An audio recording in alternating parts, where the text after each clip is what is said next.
to really proliferate, as we have discussed, the end device, the mobile device cost has to come down, smartphone, and also the relevant applications in the local languages should be available. Then only the broadband will take off really. That's great. Mr. Rao, your point of view in terms of the rural inclusion in particular, the objectives of the ATP. By having this broadband and as well as the mobile with every human being, and it is estimated that 10 phones per 100 population will increase GDP by 1%. And also, empowering the citizens in the rural villages is possible only through this rural communications. I have seen it in my own life that way back 1985, when first time we have introduced the telephone, wireless telephone in the village, not through conventional means of poles and cables. The Department of Telecom has shown a lot of restriction to go for wireless. But when natural calamities happened in 1989, there is no alternative for them to go for this phone facility to improve the empowerment in the village. So naturally they have done about 4 lakh villages. Similarly, now with the broadband inclusion 600 million subscribers over next 8 years, definitely it will improve the citizen-centric services, good governance, transparency in the governance, G2C, G2B and B2B services also will go up in the villages. The economy, overall economy will improve. Thank you, Mr. Rao. Krishna. More in a lighter way. Yesterday I was driving on the road, I was talking on the mobile phone. Yes, I know it's not allowed, but as I was driving, I saw a group of women crossing. All were on the mobile phones. And I saw a cop standing in the side, also talking on a mobile phone. So I'm hopeful that that will happen to rural India also. So I'm hoping that entire India will now talk. India, by the way, talks the most in globally. They're one of the highest billions of minutes are consumed every day. So that will only go up, and we can only look forward to it. Yeah. Just to ask your take on this. Yeah, I'm really happy to know that, we talk a lot. Yeah, we talk a lot. So good. So that's a good way to do. I mean, communication, optimistically looking at it, GDP growth 1%, great. I mean, it's definitely a charging kind of a feeling.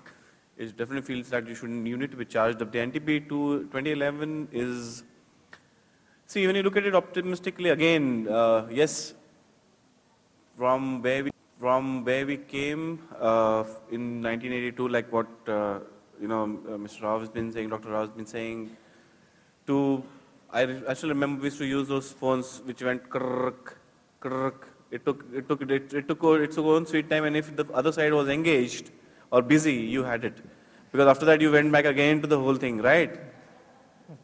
So, and if it happened 2-3 times, and if on the other side, if you had your girlfriend, you were deeper trouble. Because she would always tell you that you never called up, right? But it doesn't happen now. Fortunately, it's gone up very well. So today we are on the digital line. Things have moved. Mobile phones have come. We are moving up in this scale. There's no doubt on that. Steps by the government, definitely. But when you look at people who are into the communication arena, they really need to make sure that the issues which are supposed to be addressed at the grassroots are well clearly understood by their takers. And again, I'll stick to my own talk earlier, which I mentioned earlier, was 2 aspects: the communications, which you need to have open communication in terms of oral and the oral and or the verbal and the written. 1, and the number 2, which I would definitely stick on, is a user-friendly handset.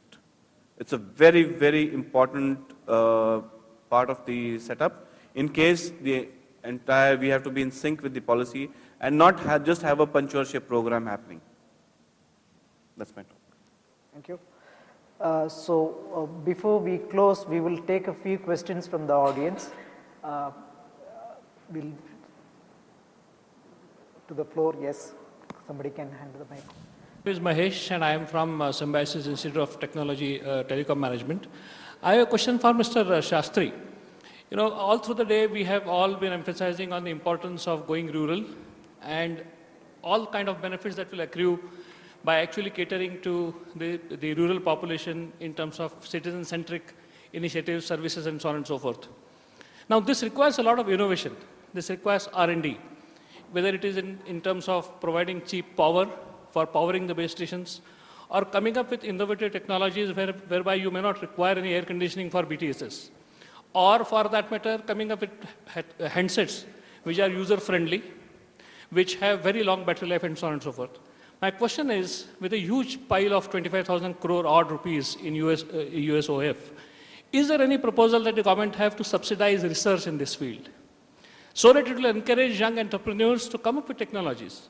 Because if the proposal today is to subsidize the end user directly, it is not as simple today.